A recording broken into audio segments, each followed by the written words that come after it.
Ellen DeGeneres is one of the most likable hosts on television, and it's largely due to the types of jokes that she makes. Almost every host is funny, but Ellen's style of comedy has a way of instantly endearing her guests to her. Where will you raise the boy?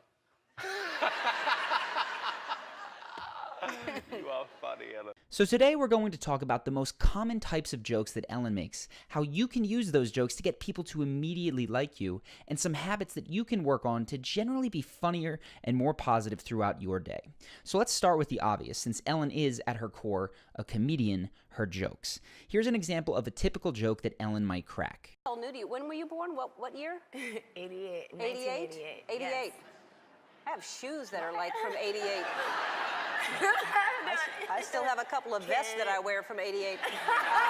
Now, we could talk about Ellen's style of understated humor and how that's different from someone like Jim Carrey, but what's most important here is to note that Ellen's jokes don't hurt anyone. So often, when the people in our lives crack jokes, the room laughs, but someone there feels crappy. That person is the butt of the joke. For an example of this, check out one of the few times that I saw Ellen actually make a joke at someone's expense. And I have to say, one of the most amazing Liza Minnelli impersonators I have ever seen in my entire life. Just really, seriously.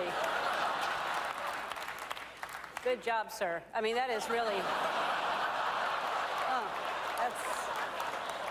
You can tell by the grimace that Liza Minnelli doesn't feel particularly good about that joke.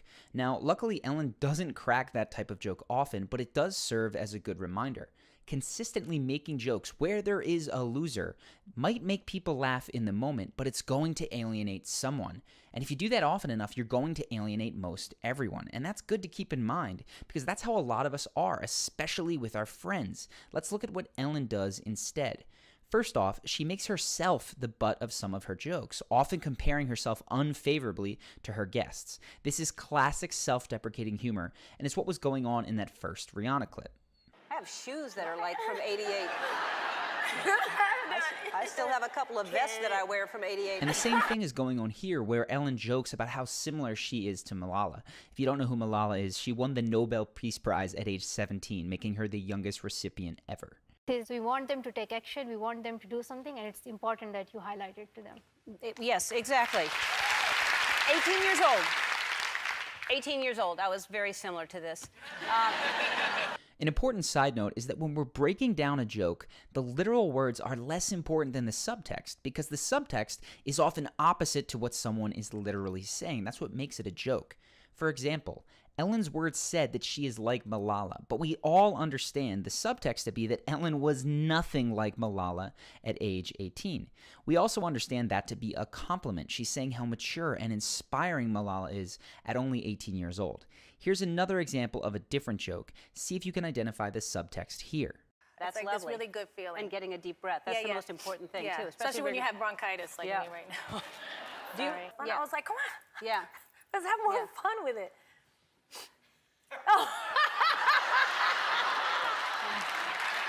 There's no words to this joke, but the subtext might be something like, Jennifer is sick and I don't want her to touch me. Now, this joke is technically at Jennifer Lopez's expense. After all, not wanting her to touch you is in the subtext. But this particular joke is harmless. It's not going to alienate anybody because most people are not insecure about being sick. Why? Well, as a rule of thumb, people are unlikely to be insecure about things that are either temporary, common, or not core to their identity. They are likely to be more insecure about things that are permanent, uncommon, or core to their identity. So this joke works and doesn't upset anybody because even though J-Lo is the butt of it, it's not something that J-Lo is likely to get upset about. You can call this type of joke poking fun. So let's check out another joke with the same kind of structure, and again, see if you can identify the subtext. Stay in school. I'm sure these people went to college. I mean, Amy Adams, you went to college, right? No? Okay, well, who cares? The subtext of the first bit is that Amy didn't go to college, and again, this falls into the category of poking fun. It's something that she's unlikely to be insecure about because she is a wildly successful actress. Now, this is important.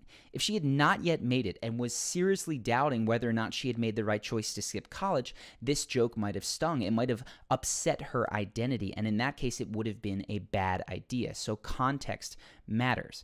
There's also a second joke that Ellen cracks. The subtext of the second one was that Amy is nominated twice for an Oscar. That's actually a subtext that builds her up. Here that one is really quickly.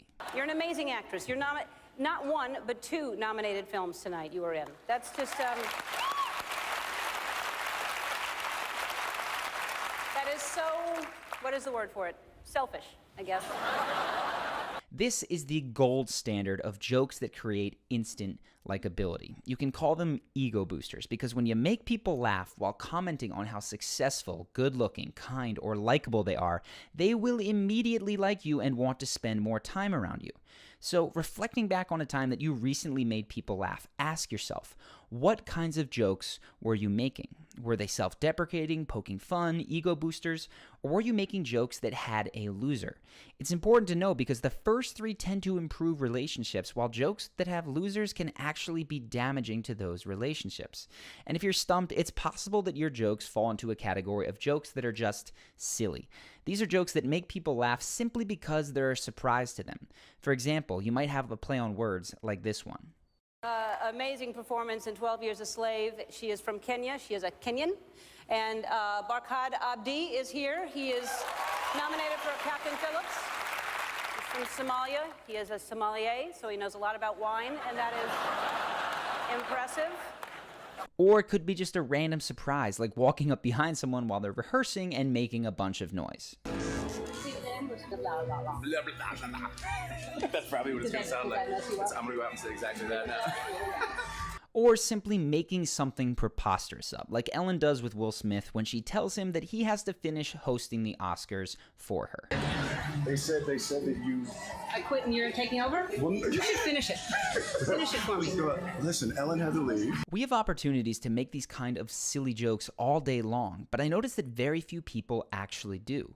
Most people move through life on a kind of literal autopilot, even though we usually all laugh when people are silly with us. So the big question is, if silly is so much fun, why is it so difficult for some people and so easy for others? Why do some people always give the boring, literal answer, while others have an easier time being playful? Ellen provides a few clues which you can incorporate into your own life, and these might seem random, but a lot of the goofy things that she does on her show prime her to be playful for the rest of the day. For instance, there's the mint toss at the beginning of her show where she chucks a mint in the air and tries to catch it. It or not, and because you make it look crazy easy. It's insane. I've tried it before, and it is not as easy as you make it look. No, and I don't even know why I started that. I just kind of love to have fun, and it's sometimes I think, why am I doing that? I walk out and throw a mint in the air, and it's sort of just a challenge for myself, just to kind of start in a playful mood. Yeah. There's the constant dancing, singing, and goofing off, which is something her show has become famous for.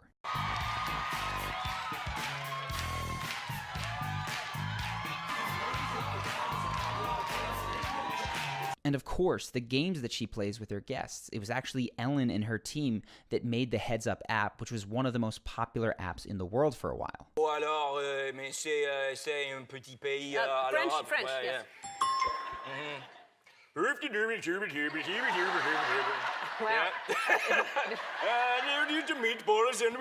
Swedish. Yeah. Obviously, Ellen has the support of a talk show and a team to make all of these games into a larger-than-life reality, but you can incorporate the lessons that Ellen gives into your own life, and those will help make you more playful on a day-to-day basis. First, find a simple ritual like the mint toss that makes you smile. Do it at the beginning of your day or prior to walking into any interaction. Second, move your body. You can literally dance. I've talked about this in tons of other videos, which I'm going to link to, but just trust me. The more expressive you are in your movements, the funnier and more positive you're going to be in your conversations. And then third, Find a way to bring actual games into your interactions. I admit, you cannot always do this in a professional environment, but in the social world, you can whip out the Heads Up app on your phone if you find a conversation turning boring. I know it might sound silly, but one round of that, and it is amazing how people brighten up and open up conversationally. The point is, make sure to prime yourself to be playful. It's because Ellen has created a lifestyle that makes her more fun and positive all the time that she makes a really incredible first impression. But of course, fun isn't the only piece you need. If you want to consistently make a great first impression, there are 4 emotions that you want to hit in order. Most people totally get the order wrong even if they do hit the emotions, which is why they don't always make a great first impression. If you're curious about those 4 emotions and more importantly what order you need to hit them in, go ahead now and click the screen. It's going to take you to another page where you drop your email and you can get access to a video that's going to show you those emotions and the order that you need to hit them in, so you can use it today. Also, if you haven't done so yet, make sure to subscribe to the channel. We make a new video every single week that's going to help you master some element of your charisma. This week, it was charismatic humor, but we've been known to cover everything from confidence to storytelling to leadership. So if you don't want to miss a video, go ahead and click the button to subscribe now. Any suggestions, leave those in the comments below. I'm compiling a long list now, and I go through it whenever I need a new video idea, which is basically every single week. So make sure to write down any topics or celebrities that you'd like to be covered. And of course, I hope that you have enjoyed this video, and I look forward to seeing you in the next one.